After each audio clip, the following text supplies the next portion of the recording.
I told you to leave the premises. Now pick up those papers and get out of here before you're arrested for trespassing. This is your last warning. Get off these steps now, before I charge you with obstruction. Malik stood frozen on the courthouse steps, the winter air scraping against his skin, sharp as the officer's voice cutting through the crowd. He had only paused to pick up the folder that slipped from his hand. A small, stupid moment, but enough for Officer Briggs to bark as if Malik had committed a crime. "Don't move. I said don't move." The word struck like a slap. Heads turned. People slowed. Some looked away instantly, the way folks pretend not to see injustice when it's inconvenient. Malik's pulse hammered. He lifted his hands slightly, palms open. "Officer, I just dropped my... Did I ask for your explanation?" Briggs snapped, stepping closer, boots grinding grit across the concrete. His eyes held that cold, familiar disgust Malik had felt in grocery stores, interviews, classrooms. "You people always got a story." The phrase sliced through Malik's chest. 1,000 memories flared behind his ribs. His mother's voice telling him to stay calm, the sting of earlier humiliations, the exhaustion of always being watched. The courthouse doors hissed shut behind them. Sunlight flashed against Briggs' badge, a glint like a warning. Malik forced himself to breathe. "I didn't do anything." Briggs leaned in, whispering just loud enough for others to hear. "Men like you don't walk around courthouses unless you're causing trouble." The crowd thickened. Someone whispered. Security camera blinked red. Malik's folder lay on the ground, pages scattered like spilled secrets. Briggs reached for his radio. And Malik realized, with a cold drop in his stomach, that the officer wasn't done. He was escalating. The radio crackled. Everything was about to change. Malik didn't understand how a simple moment, stooping to pick up scattered papers, had turned into a spectacle. Yet here he was, standing on the cold courthouse steps as Officer Briggs towered over him. "Hands where I can see them," Briggs barked. Malik lifted his palms slowly. "Officer, I just dropped my..." "Stop talking." Briggs jabbed a finger toward the ground. "You were loitering. Courthouse security flagged you." "That's not..." "Did I tell you to speak?" Bystanders drifted past, some pretending not to see, others staring just long enough to confirm their worst assumptions before turning away. Malik felt each glance like a pinprick. His throat tightened. He forced himself to breathe evenly. "I'm not a threat," he said quietly. Briggs scoffed. "You people always say that." Malik's jaw clenched. "Please don't talk to me like that." Briggs stepped closer, breath sour, eyes hard. "I'll talk to you however I want." Malik's fingers twitched, instinct screaming to step back, but he stayed rooted. He remembered his mother's voice. Never give them a reason. He swallowed hard. "Can I pick up my papers?" Malik asked. "No." "Kick them toward me." Malik blinked. "They're legal documents." "Kick them." A tremor spread across Malik's shoulders. He nudged the papers with the side of his shoe. The wind scattered them farther. The officer smirked. "Pathetic." A young woman in a courthouse badge paused at the top of the steps, phone angled subtly toward the scene. Malik noticed her. A small shock of hope. Briggs didn't. "ID," Briggs demanded. "It's in my jacket. Move 1 inch without my command and I'll have you on the ground." Malik exhaled shakily. "Officer, please." Briggs grabbed his arm. "Turn around." "Wait, you don't have to." Briggs shoved Malik against the wall. Concrete scraped his palms. Air punched from his chest. "Stop resisting." "I'm not resisting." 2 men nearby froze mid-step, watching. One whispered, "Man, just let him go." The other tugged him away. "Not our business." It was always like that. Malik tasted bitterness.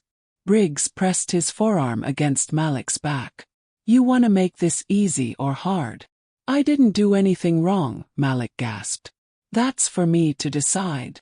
A courthouse security guard approached. Heavy boots echoing. Malik felt fleeting relief. Maybe someone would intervene. The guard spoke, tone flat. "Everything okay here, Briggs?" "Yeah," Briggs replied. "Just another non-compliant subject." Malik's stomach plummeted. The guard didn't even glance at him. "Should I bring cuffs?" the guard asked. Briggs nodded slowly. "Yeah. Let's show him what happens when he ignores orders." Malik's pulse thrashed. "Please, this is a misunderstanding." "Told you to shut up," Briggs snapped. The clerk with the phone stepped down a few stairs, pretending to check messages while still recording. Malik met her eyes for a split second. She gave the smallest nod. Briggs reached for Malik's wrists. Malik squeezed his eyes shut. "Officer Briggs, please." Briggs leaned close. "I warned you." Then a shout from across the plaza. "Hey! What's going on over there?" Several heads turned. Even Briggs stiffened. The security guard hesitated with the cuffs halfway out. Malik opened his eyes, breathing ragged. Briggs muttered, "Great. An audience." But Malik sensed something else shifting, a fragile, flickering chance. And he knew the officer wasn't finished. Malik sat alone in a cramped interview room, the fluorescent lights humming like a swarm of insects above him. The door had shut with a heavy clang 15 minutes earlier, and no one had returned since. His palms still trembled where Briggs had twisted his wrists. He flexed his fingers slowly, trying to calm the ache. Camera above the door blinked red, recording every second. He exhaled. "I didn't even do anything," he whispered to himself. Through the one-way glass, faint silhouettes moved. He knew someone was watching. The door opened abruptly. A courthouse security officer stepped in. Not the guard from outside, but another man, bulkier, expression stony. "Name," he said curtly. "Malik Carter. Reason you were on the courthouse steps." "I had documents to submit." "What kind of documents?" "Personal documents." The guard eyed him like he'd confessed to a crime. "Why didn't you comply with the officer?" "I did comply," Malik replied, keeping his tone even. "I dropped my papers. That's all." The guard scribbled something. Officer Briggs reported non-compliance. Malik let out a humorless breath. "Of course he did." The guard didn't react. "We're reviewing it." "I wasn't arrested," Malik pointed out. "Why am I in an interview room?" "For documentation." "You mean intimidation," Malik muttered. The guard paused. "What did you say?" Malik straightened. "I said I shouldn't be here." But the guard ignored him, collected his clipboard, and walked out without another word. The lock clicked again. Malik's chest tightened. This is ridiculous. He wanted to stand, to pace, to throw the metal chair across the room. But he forced himself still. Moving could be misinterpreted. Everything could be misinterpreted. After several agonizing minutes, the door opened again. This time a different figure appeared. A young woman, maybe mid-20s, holding 2 paper cups. She wore a courthouse clerk badge and looked nothing like the officers. Nervous, gentle, human. "I brought water," she said softly, shutting the door behind her. "Thought you might need some." Malik blinked in surprise. "Thank you." She set one cup in front of him. "I saw what happened outside." "You recorded it," Malik said. Tensed. "You saw." "Yeah, thank you." "I shouldn't have stepped in," she whispered, fingers tightening around her cup. "But that wasn't right." "And Officer Briggs? He's done things like this before." Malik's eyes widened. "There were other incidents." She hesitated. "Not officially. Complaints get lost. People back out. Security cameras. Malfunction. And, well, he's connected. Protected." Malik's jaw tightened. "So nothing ever happens." She swallowed. "Not unless someone pushes hard." He let out a bitter laugh. "Push against the police. In this building.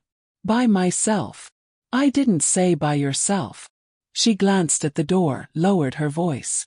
"If you decide to file a complaint, I'll give a statement. So will a couple of clerks who saw it." Malik studied her. She looked scared but determined. Meant something. Small crack in the wall. He nodded slowly. I appreciate that. Before she could respond, the door flew open again. The clerk jumped. The security supervisor stepped in, expression tight. Miss Avery, you are not authorized to speak to subjects during processing. I was just. Leave. Now. She slipped out quickly, giving Malik a final apologetic look. The supervisor turned on Malik. You're free to go. That's it? Malik asked. After being shoved, detained, threatened. We reviewed the situation, the supervisor said flatly. No charges. No record. That's not a review, Malik shot back. That's a cover-up. The man's eyes narrowed. Watch your tone. Malik stood slowly, gripping the table edge to steady himself. I want to file a formal complaint. The supervisor stiffened. Against Officer Briggs. Yes. He exhaled sharply, annoyed. Fine. I'll get you the paperwork. But I'm telling you now, it won't go anywhere. He did his job. Malik glared. If that was his job, then the job is broken. The supervisor's jaw twitched, but he said nothing. He simply opened the door and gestured for Malik to leave. Malik stepped into the hallway. It was quiet, too quiet. The muffled echo of typing keys and shuffling papers drifted from nearby offices. A few employees glanced up as he passed. Some looked concerned. Others quickly looked away. As Malik approached the exit, he noticed whispers rippling behind him. A pair of clerks huddled near the copier. That's the guy, one whispered. From the video. Yeah. It's already everywhere. Malik froze. Everywhere. The clerk blushed at being caught. It's all over social media. Someone uploaded it within minutes. People are arguing. Arguing about what? Malik asked. The other clerk stepped forward hesitantly. About whether Briggs was justified. Some are defending him. Some are calling it harassment. Malik's stomach twisted. So I'm the debate of the day. The clerk nodded. You didn't deserve what happened. Malik managed a weak thank you, then pushed through the courthouse doors. Cold air slapped his face. He stepped onto the plaza, the same spot where it all began, and inhaled deeply. His phone buzzed, then buzzed again, and again. He pulled it from his pocket. Dozens of notifications flooded his screen. Messages from friends, co-workers, unknown numbers. News alerts. Social media tags. The thumbnail of a paused video glared back at him.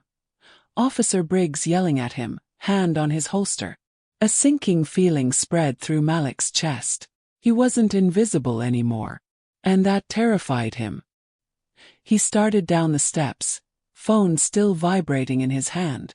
Somewhere inside the courthouse, behind tinted glass, Officer Briggs watched him leave. Murking. Malik's apartment felt smaller than usual, as if the walls had shrunk during the walk home. He closed the door behind him, leaned against it, and let out a long, unsteady breath. His phone vibrated non-stop, a constant tremor in his hand. He finally swiped to answer the first call.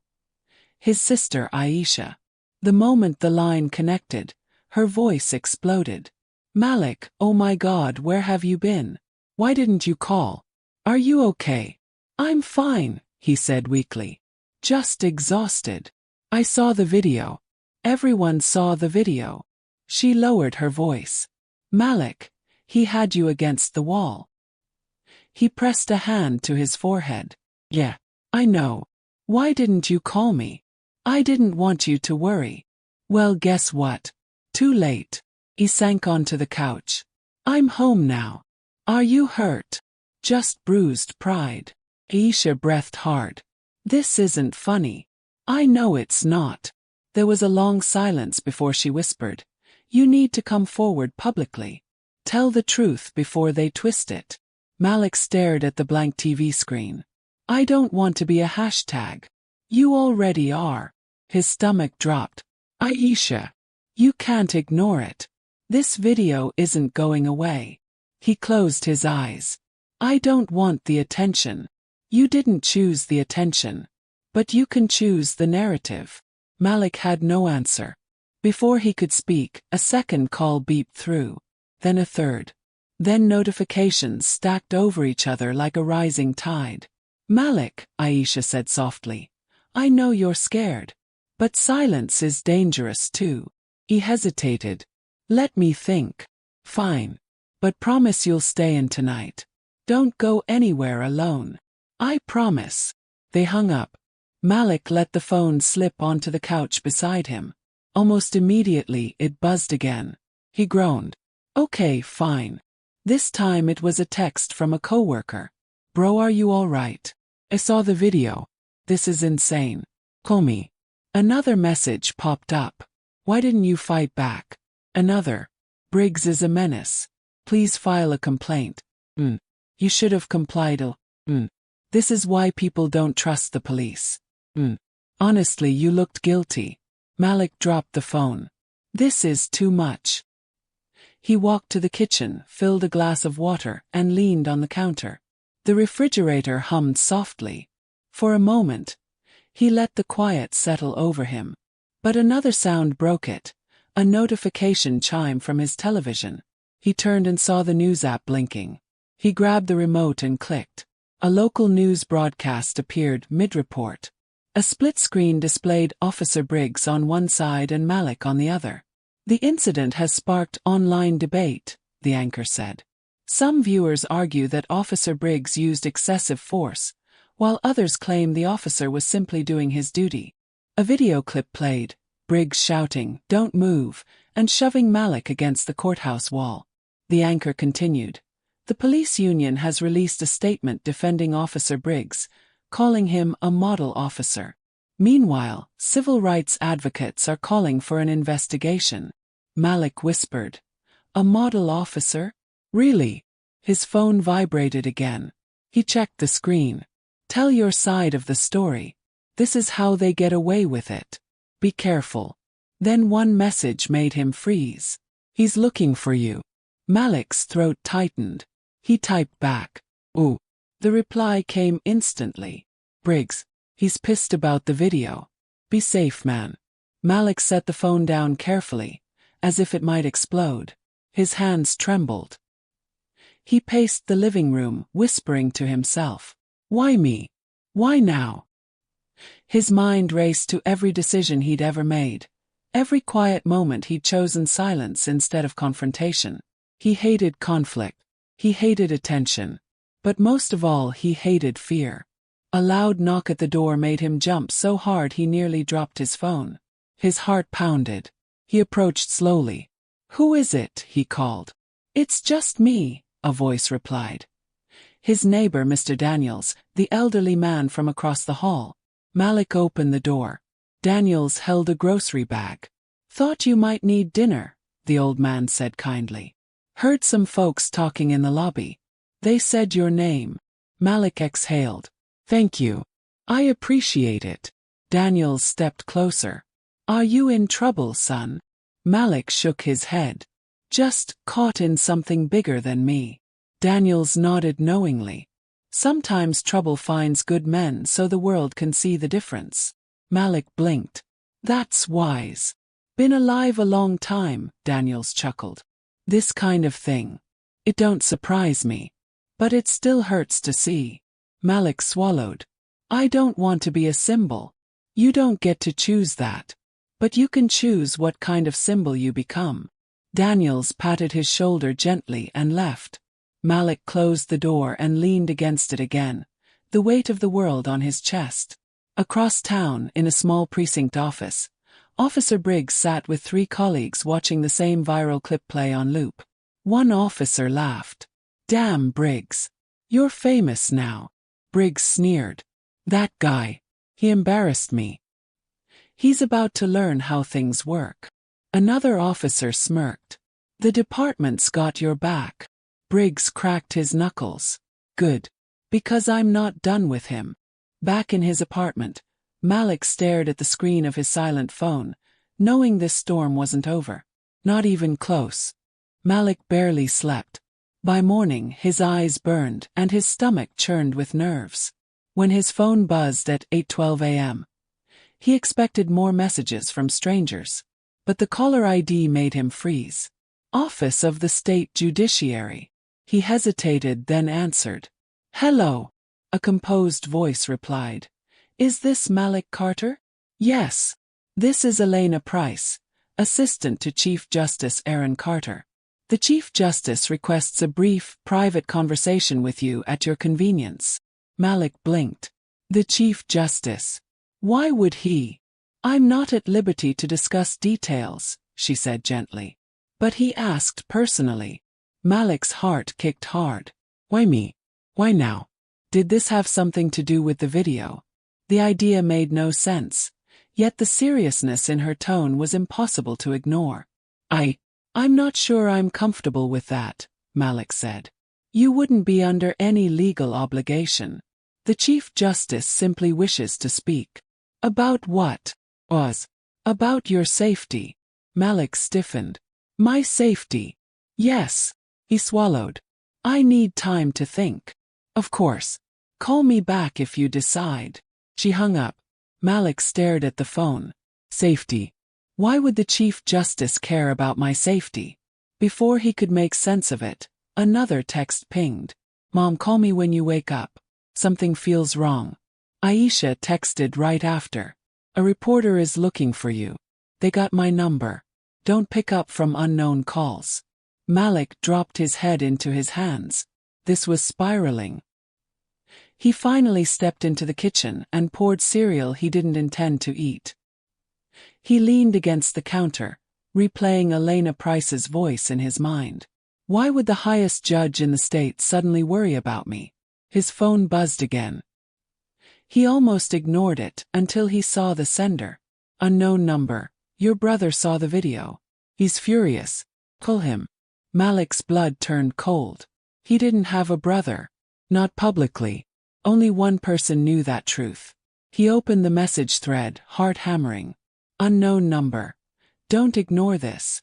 He's trying to protect you without exposing the connection. Malik stared at the words, breathing uneven. Chief Justice Aaron Carter. His older half-brother. A secret tucked away since childhood, buried under circumstances and politics and choices they didn't control. They shared a father. They shared nothing else. Till now. Another message came. Unknown number. He wants to help you. Let him. Malik turned off the phone, overwhelmed. Memories crashed into him. Years of distance, silence, carefully drawn boundaries. Carter had always protected Malik from afar, but never openly. Too risky, too politically damaging. Malik whispered to the empty room. Why now? The answer came a few hours later. Across town, in the high-ceilinged chambers of the state Supreme Court, Chief Justice Aaron Carter sat with a viral video paused on his tablet. His jaw was clenched so tightly his teeth ached. He replayed the moment Briggs shoved Malik. Then the moment the cuffs were requested. Then the way Malik's voice trembled. He recognized that tremor. He'd heard it once before, decades ago, when Malik was 8 and terrified of losing their father. Carter's assistant, Elena, approached quietly. Sir, the media is requesting a statement. Deny all requests, Carter said. Yes, sir. And Malik? Did he agree to meet? No, Carter sighed. He's stubborn. Gets that from our father. Elena hesitated. Sir, how would you like me to proceed? Carter stared at the paused image of Briggs. I want a full review of the officer's record. Unofficial. Quiet. Understood. And Elena? Do not allow the department to bury this. She nodded. Yes, Chief Justice. When she left, Carter sat alone, wrestling with two roles, judge and brother. He had spent years ensuring Malik lived outside the blast radius of politics, scandals and scrutiny. But the world had dragged Malik into the center anyway. Carter whispered to the still image of Briggs. You laid hands on the wrong man. He rubbed his temples. This couldn't look personal. He couldn't reveal the blood tie, not yet. But he could make sure the system didn't crush Malik, even if Malik refused his help. That evening, Malik paced his apartment, phone in hand. Fear warred with anger, with confusion, with old wounds he thought were long healed. Should he call the Chief Justice? Should he meet him? Would it make things worse? Finally, Malik stopped pacing and looked at the scattered notifications on his screen. His life wasn't private anymore. And whoever Briggs was, whatever power protected him, Malik now knew he wasn't the only one watching. Someone much higher up was watching too. Someone with the authority to shift the ground beneath the officer's feet. Malik whispered, "What am I supposed to do?" He didn't have an answer. But somewhere downtown, in the highest office in the state, the most powerful judge in the judiciary had already chosen his next move. And nothing would remain quiet for long. The next morning, Malik was stacking invoices at work when the room fell strangely silent. Conversations dimmed. Even the printer stopped whirring. He looked up. Officer Briggs stood in the doorway of the small administrative office, sunglasses still on though they were indoors. His posture was smug, his hands casually resting on his belt. Malik's breath caught. "What are you doing here?" Briggs smirked. "Follow-up questions." His manager stepped forward nervously. "Sir, this is a private office." "It's fine," Briggs interrupted, waving him off. "Just need a quick chat with Malik." Malik's co-workers exchanged uneasy glances. Someone whispered, "Is that the guy from the video?" Malik stiffened. "I'm working. You can't just show up." Briggs stepped closer. "You didn't seem so bold yesterday." Malik's jaw clenched. "If you have questions, file them through the department. You don't come to my job and harass me." Briggs tilted his head mockingly. "Harass. That's a serious word, Malik. Careful how you use it." Malik's manager looked at Briggs sharply. "Officer, if this isn't official." "It is official." Briggs tapped the radio on his shoulder. There was a complaint filed. "I'm gathering information." Malik stared him down. "I filed the complaint. Not an invitation to stalk me." Briggs leaned in close enough for Malik to smell stale coffee on his breath. "You think that video gives you power?" "Doesn't." "I do." A few co-workers gasped. Malik stepped back. "I want you out of this building." "Oh, you want?" Briggs chuckled. "That's cute." Malik looked around. His co-workers were frozen, unsure whether to intervene or hide. The tension hung heavy, suffocating. Briggs pointed toward the hallway. "Walk with me." "No," Malik said firmly. "Ask your questions here."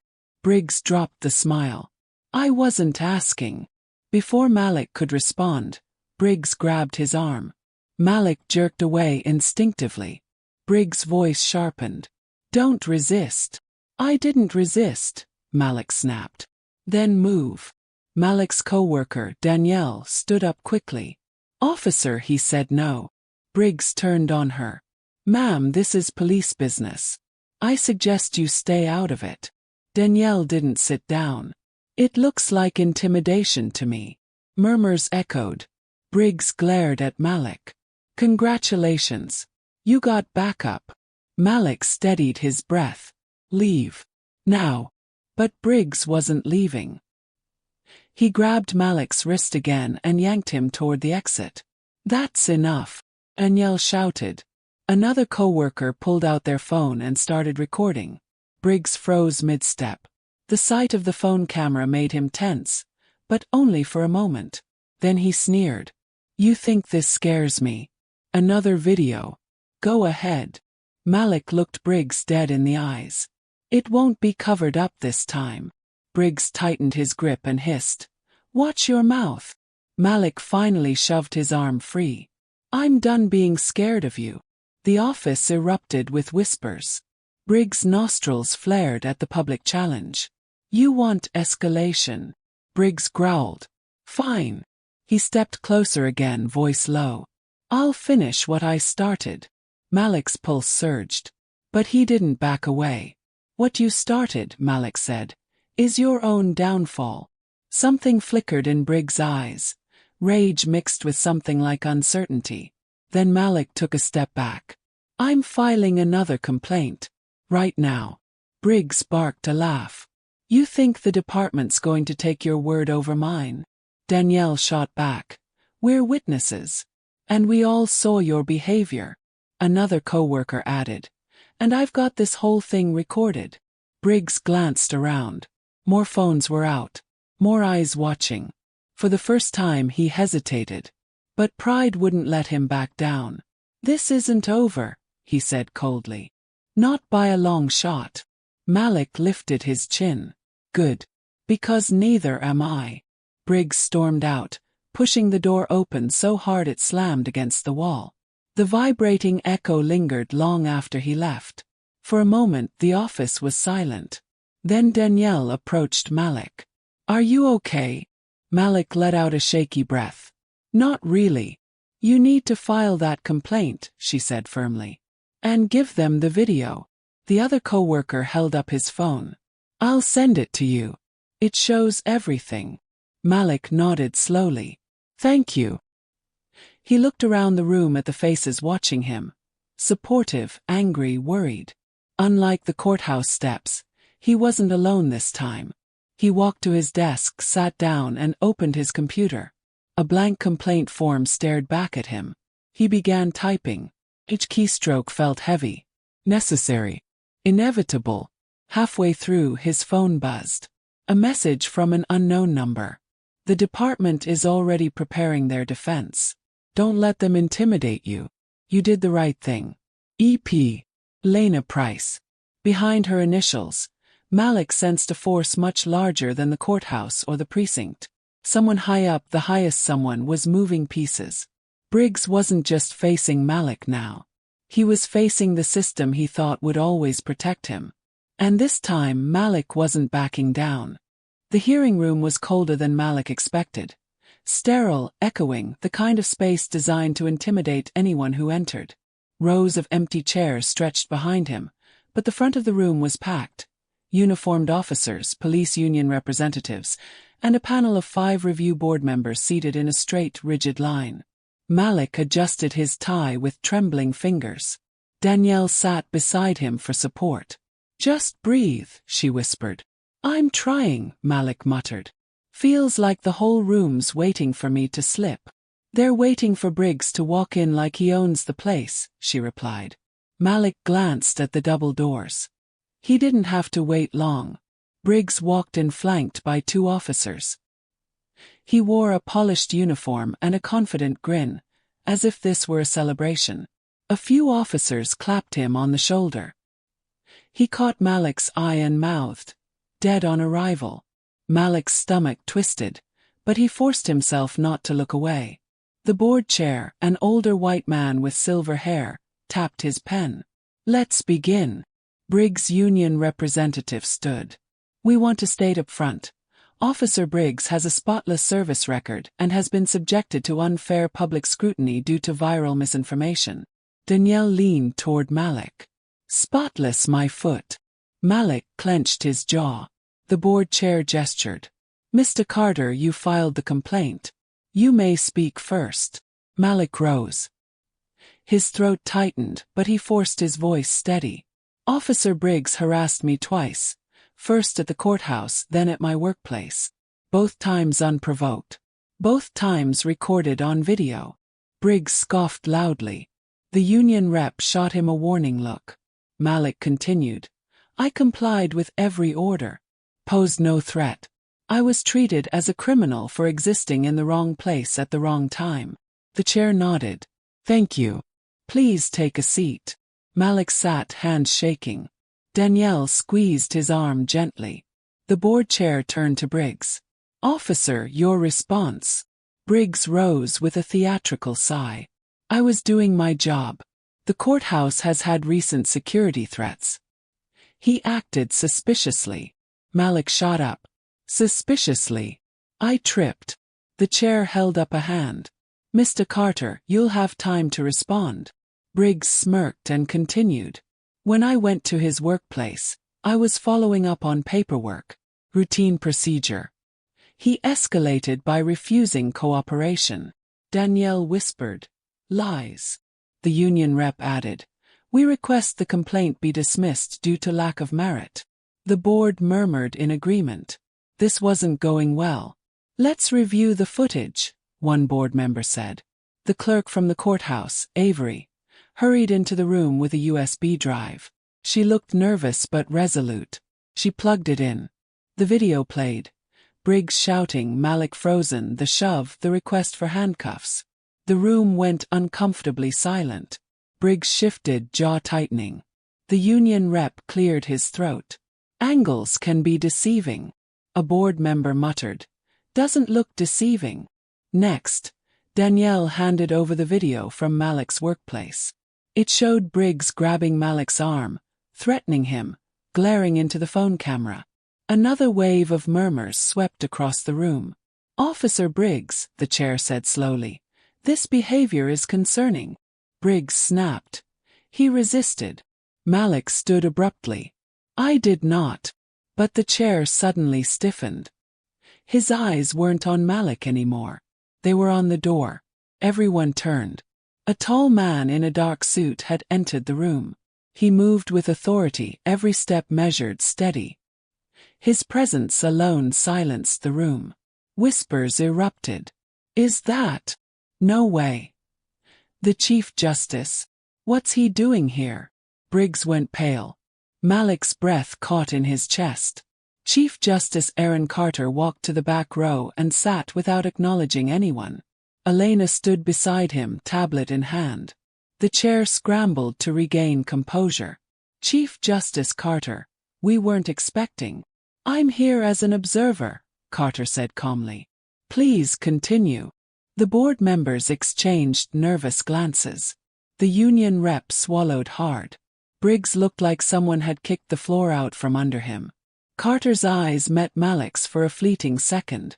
1,000 unspoken things passed between them. Fear, regret, support, family. Malik inhaled shakily. The chair cleared his throat.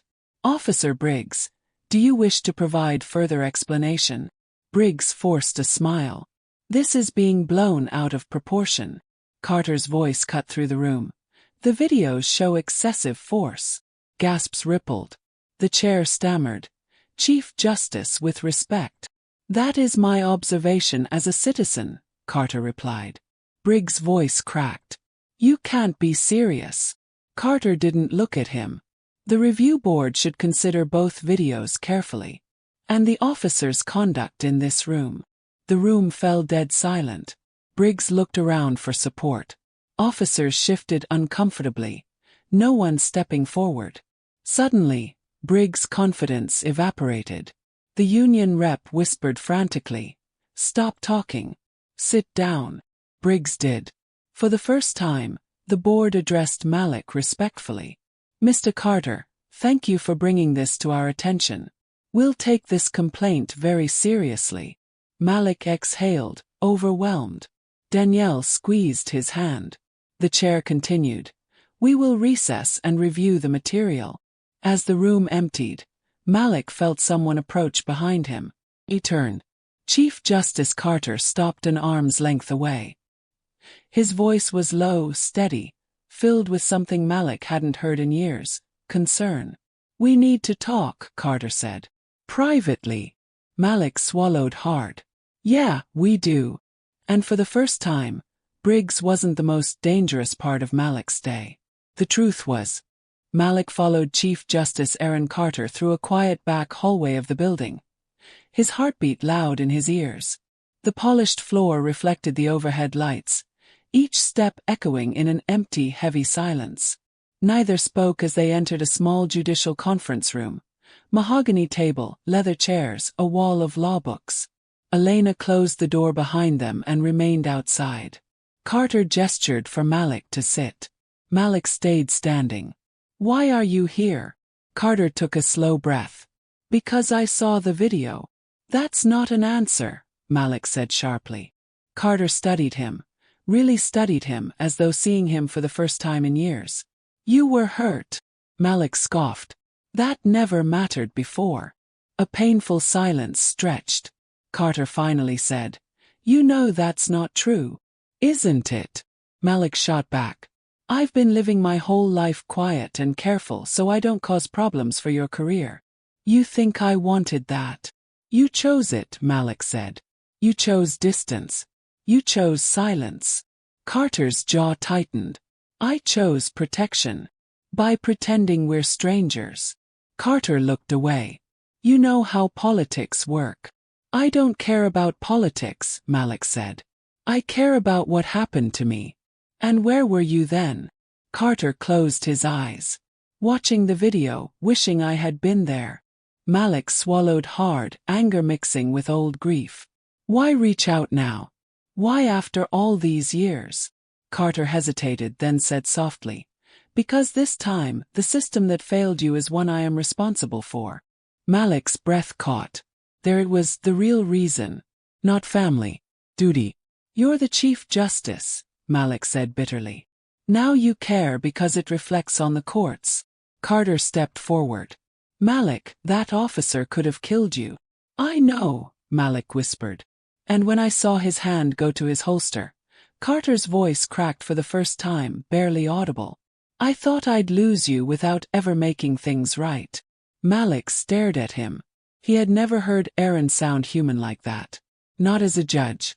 Not as a politician. Not as a brother. "Sit please," Carter said, gesturing again. This time Malik did. They sat across from each other, the air thick with unspoken years. Carter folded his hands. "I need you to understand why I stayed away. Father's reputation, the scandal, my nomination. Everything was fragile. If it came out that I had a half-brother nobody knew about, it would have destroyed both our lives." Malik clenched his jaw. "You think I don't know that? I didn't want your name dragged through the mud. So instead, I grew up pretending you didn't exist." Pain flashed across Carter's face. "And that is my greatest regret." Malik looked down at his hands. His voice softened. "I wasn't asking you to be public. Just present." Carter exhaled slowly. "I was wrong." The room fell quiet again. Finally Malik asked, "So what now? You swoop in and fix my problems." "I'm not here to fix anything," Carter said. "I'm here to ensure the truth is seen. Legally. Fairly. Without influence." Malik frowned. "Without influence." "You walked into that hearing and changed the temperature of the entire room." Carter didn't deny it.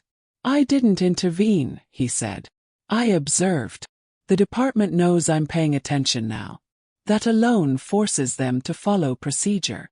Because you're the Chief Justice." "Yes," Carter said. "But more importantly," he paused, "because you're my brother."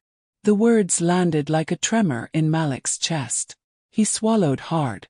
"I don't even know what you want from me anymore," he admitted. Carter's expression softened. "I want you safe. I want you heard. And I want you to let me help. Not because of politics. Because family does not stay silent when harm comes to one of their own." Malik stared at him, conflicted. "If I accept your help, won't people say this is favoritism?" "They might," Carter said. "But I won't be intervening in the case. I will ensure due process, nothing more. The videos speak for themselves. And Briggs. Officer Briggs has a file longer than he wants the world to see." Malik blinked. "What do you mean?" "Internal emails. Complaints. Patterns." Carter's expression darkened. "The department has been ignoring them. That stops now." Malik leaned back, stunned. "So this isn't the first time?" "No," Carter paused. "It's just the first time he targeted someone with people watching." Malik exhaled shakily. "This is a lot." "It is," Carter agreed. "But you don't have to face it alone anymore." A heavy silence lingered between them. Finally Malik whispered, "I'm scared, Aaron." Carter's voice gentled. "I am too. But fear isn't a weakness. It means you understand the stakes." Malik nodded slowly. Carter stood. "I'll request a formal internal investigation." It will trigger oversight requirements the department can't evade. Malik looked up. And what do I do? You keep telling the truth, Carter said. And you keep living your life. You have more strength than you think. Malik's throat tightened. What if this gets worse? Carter placed a hand on his shoulder, tentative but sincere. Then I stay beside you. Not as Chief Justice. He hesitated. But as your brother. For the first time since the ordeal began, Malik's chest loosened just enough to breathe. He didn't know what tomorrow would bring. But he knew he wasn't facing it alone anymore. Officer Briggs sat stiffly in the metal chair across from his union representative, jaw clenched so tightly the muscle in his cheek wouldn't stop twitching. The precinct conference room was dim, stifling, the blinds drawn halfway to keep out reporters swarming the parking lot. This is ridiculous, Briggs growled. I did nothing wrong. The union rep flipped through a stack of papers. Your nothing wrong now includes 2 viral videos, 3 written complaints, and a review board that's suddenly taking everything seriously because the Chief Justice walked into the hearing. Briggs slammed a fist on the table. He set me up. The rep looked unimpressed. No one set you up. You walked right into this. Briggs leaned forward, eyes blazing. Carter's protecting that guy. There's something going on there. And making conspiracy claims is exactly how you'll sink yourself, the rep snapped. Focus. Briggs glared at the wall. This whole thing is a witch hunt. The rep sighed. Well, this witch hunt is moving fast. They've opened a formal disciplinary proceeding. And Internal Affairs wants your body cam logs. Briggs froze. For what? For patterns, the rep said. They're reviewing every complaint from the past 5 years. Briggs' chest tightened. Those complaints were dismissed. Not anymore. Briggs stood abruptly. I need air. Sit down, the rep ordered. You walk out of here, it looks like guilt. Briggs sat, fist shaking. I'm being targeted. The rep shook his head. You're being held accountable. Briggs flinched at the word. Countable. He'd never expected that word to apply to him. Across town, Malik sat at his kitchen table, phone silent, tea untouched. For the first time in days, the notifications had slowed. His social media accounts were still flooded, but a strange, cautious calm settled over him. A message lit up his screen. Danielle. Internal Affairs is officially investigating Briggs. Heard it from someone on the board. You did it. Malik stared at the message, unsure whether to feel triumphant or terrified. Another message followed. Danielle, proud of you. Really? Malik exhaled and typed back. Thank you. Trying to process everything. Almost immediately, another message popped up. This one from Elena. P. The investigation is moving forward. You will not be required to attend today's hearing, but you may be called later. Stay ready. Malik replied. Is this actually happening? Yes. And it's only the beginning. A knot tightened in his stomach. He didn't want this level of involvement, this weight of justice. He just wanted to be free of fear. Free of humiliation. But this was bigger than him now. He pushed away his tea and stood. Outside life looked normal. Inside everything had changed. At the precinct, Briggs' command staff met behind closed doors. A lieutenant placed a thick file on the table. This is everything Internal Affairs pulled from Briggs' record, she said grimly. The captain rubbed his temples. Any smoking gun. More like a burning house, she replied. Unreported stops. Complaints marked, resolved, without interviews. One incident where his body cam was malfunctioning. And this. She pushed a printed email forward. The captain read it, face tightening. Racial comments, he muttered. Documented. The captain slammed the folder shut. He's finished. Union will fight it, the lieutenant warned. I don't care, the captain said. He's done more damage in 1 week than this department can cover in a year. The lieutenant sighed. What do we tell him? The truth, the captain said. For once. Later that afternoon, Briggs sat opposite the command staff in a small private meeting. His eyes darted between the grim faces. "What's going on?" Briggs demanded. The captain looked him dead in the eye. "Effective immediately. You're placed on administrative leave pending investigation." Briggs stood. "No. Absolutely not." The captain raised a hand. "Sit down." Briggs didn't move. The lieutenant stepped forward. "Sit down, Briggs." He slowly lowered himself, hands trembling. "This isn't just about those 2 videos," the captain said. "This is about a pattern. A long one." Briggs shook his head. "It's all lies. Internal Affairs found emails, messages, statements from officers who refused to speak before." Briggs froze. "Who?" "That's confidential." "This is a witch hunt," Briggs barked. "Political." The captain didn't flinch. "This is accountability." Briggs' breathing grew shallow. "You're turning on me." "We're upholding the law," the captain replied. "Something you stopped doing." Briggs felt heat rise in his throat. "I've given this department everything." The captain's tone softened, not with sympathy but resignation. "And now the consequences have caught up." Briggs slammed a hand on the table. "I want my lawyer." "You'll get one. And I'm not resigning." "No one asked you to," the captain said. "Yet." Briggs leaned forward, voice low, venomous. "This is Malik's fault. If he hadn't—" "This is your fault," the lieutenant interrupted sharply. "No one forced you to treat him that way." Briggs' response died in his throat. Silence filled the room. Then the captain spoke the words Briggs feared most. "Pending the outcome of the investigation, you are relieved of duty." Briggs' face collapsed. "No badge," the captain said. "No weapon. Turn them in." Briggs stared in disbelief as the lieutenant stepped forward with an evidence tray. "Place your badge and firearm here." Slowly, shaking, Briggs unclipped his badge. It felt heavier than ever before. He set it down. Then he unholstered his gun. His hands lingered a second too long before he let it go. The lieutenant slid the tray away. Briggs stared at the empty space on his chest. For the first time in his career, he wasn't in control. He wasn't feared.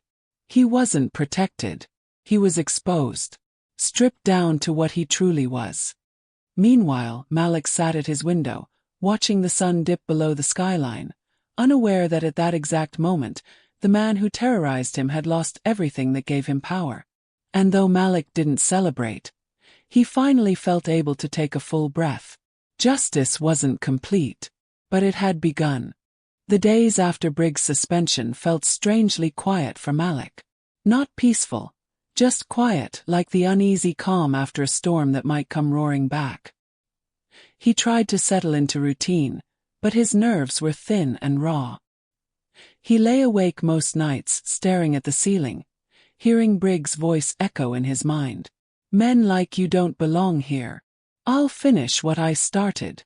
The words dug into him like splinters. One morning, Aisha let herself into his apartment using the spare key. She found him sitting on the couch in sweatpants, television off, breakfast untouched. "You look terrible," she said gently.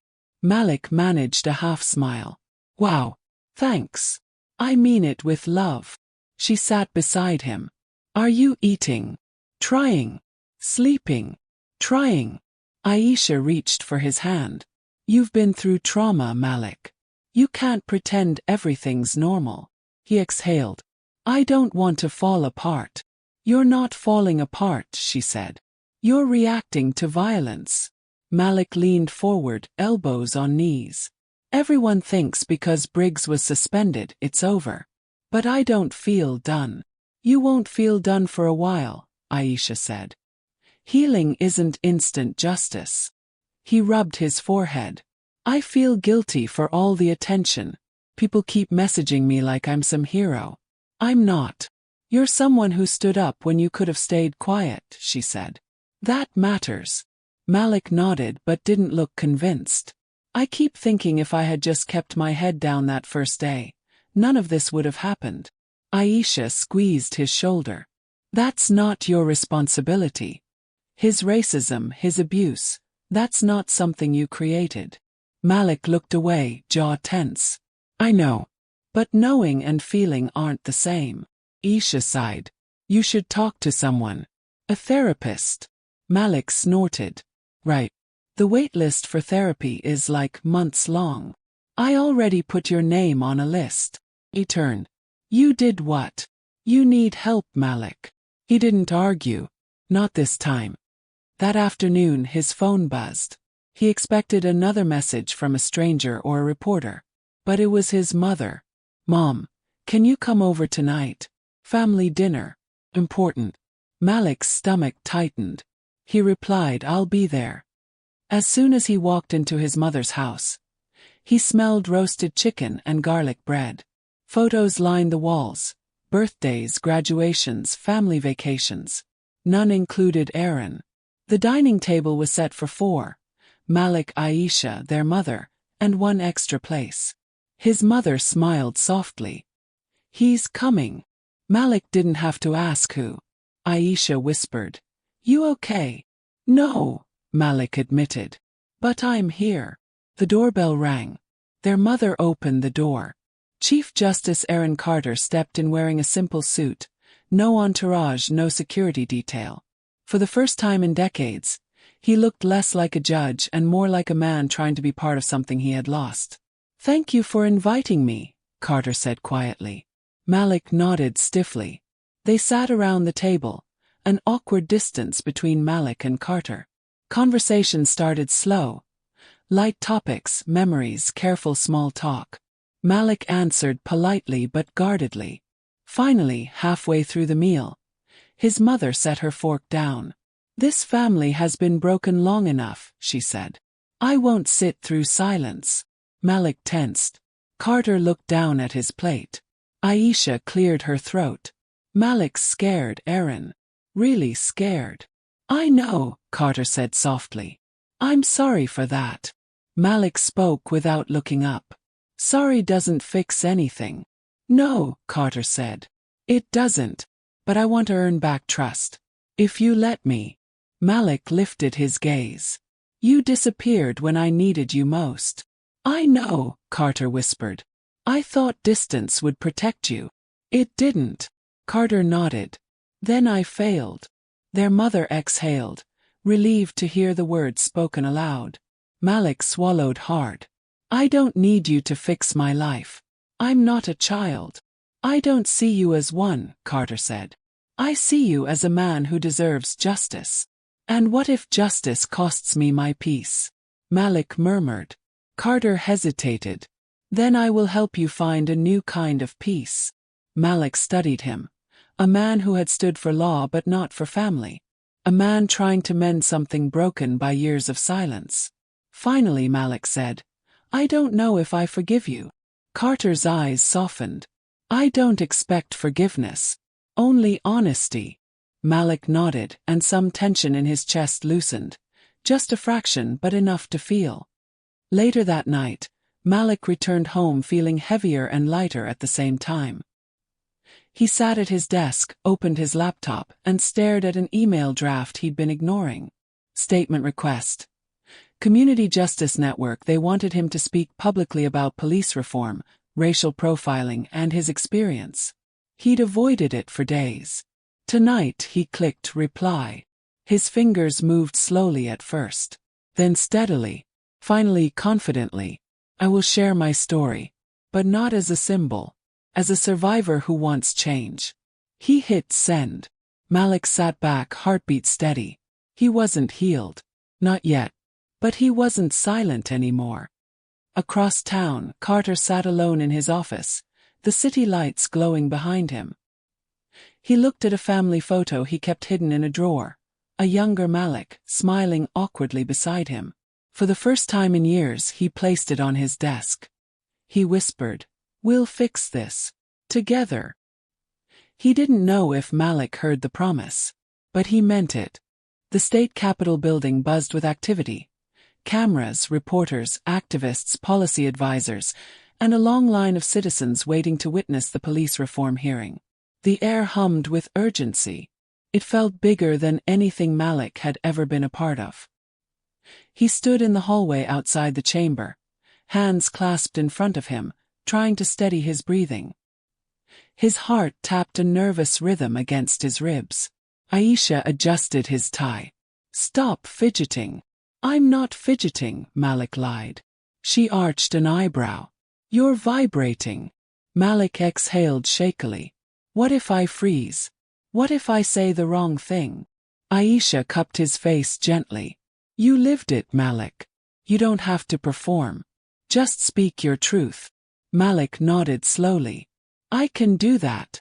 A staffer poked her head out of the chamber. "Mr. Carter, you're up in 5 minutes." Malik swallowed hard. He stepped toward the double doors, then paused. At the far end of the hallway, leaning quietly against the wall, was Chief Justice Aaron Carter. He wore no robe, no entourage, no badge of authority. Just a dark suit and a steady, reassuring presence. Their eyes met. Aaron nodded once, solemn and supportive. Malik felt something inside settle. Not erased, not healed, but steadied. He walked into the chamber. The room fell into a hush as Malik took his seat at the witness table. Lawmakers watched intently. Journalists adjusted their microphones. Protest signs outside could be heard faintly through the thick glass windows. The committee chair spoke first. "Mr. Carter, thank you for coming forward to share your experience." Malik leaned toward the microphone. "Thank you for having me." "Please," the chair said, "tell us what happened." Malik inhaled. He glanced at the stack of papers he'd prepared, then pushed them gently aside. "I'll speak from the heart," he said. The room leaned in. Malik began, voice steady. "On the courthouse steps that day, I wasn't a threat. I wasn't resisting. I wasn't breaking the law. I was picking up papers I dropped." He paused, letting the simplicity of the moment sink in. "And for that," he continued, "I was yelled at, shoved, detained, humiliated, and treated like my existence was suspicious." Murmurs rippled through the chamber. Malik looked down, then up again. It wasn't just about that day. It was about every day before it. The assumptions, the stares, the fear that one wrong move, one misunderstanding could end my life. A lawmaker asked gently, "Were you afraid?" Malik swallowed. "Yes." "Terrified." "Why?" "Because when an officer doesn't see you as human," Malik said softly, "your options disappear." Silence fell. He continued, "I didn't speak out for attention. I didn't speak out to ruin a man's career. I spoke out because doing nothing means accepting a world where that kind of treatment is normal." A reporter scribbled furiously. Malik's voice strengthened. No one should have to record their own survival. No one should fear walking into a courthouse. No one should wonder if calling for help might get them killed. The chair nodded. "What do you hope comes from your testimony?" Malik looked around the room, into the eyes of lawmakers, officers, activists, strangers. "I want accountability," he said. "Real accountability. I want officers trained to de-escalate instead of dominate. I want complaints to be investigated, not buried. I want communities of color to be seen as citizens, not suspects." He paused, breath-catching. "And I want healing. For myself. For others. For a system that's broken but not beyond repair." The chair leaned forward. "Thank you, Mr. Carter." Malik rose. The room erupted into quiet applause. Not loud, not performative, but respectful. He stepped away from the table, heart racing, palms sweating, yet grounded in a way he hadn't expected. Outside the chamber, reporters swarmed, but Capitol security guided him through safely. Once they cleared the hallway, Malik saw Aaron waiting near the window overlooking the plaza. Malik approached slowly. Aaron smiled. "You spoke powerfully." "I spoke honestly," Malik said. Aaron nodded. "That's why it mattered."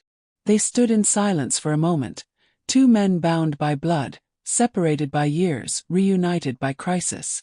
Malik exhaled. What happens now? Aaron folded his hands.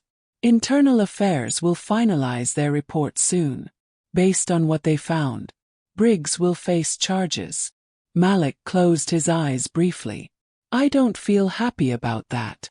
You're not supposed to, Aaron said gently. Justice isn't joy. It's repair. Malik nodded. And what about us? Aaron's expression softened. I will not disappear again. Not unless you want distance. Malik looked out the window. I don't want distance. I want something real.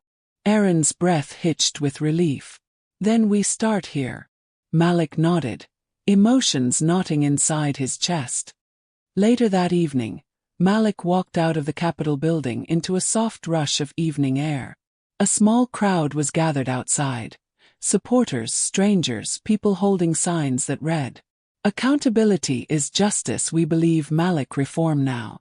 When Malik stepped onto the stairs, they quieted. Someone called out, Thank you for speaking. Another said, Your voice matters. A young teenager approached shakily. I saw your video, sir. I've been stopped before too. What you did. It made me feel less alone. Malik felt his throat tighten.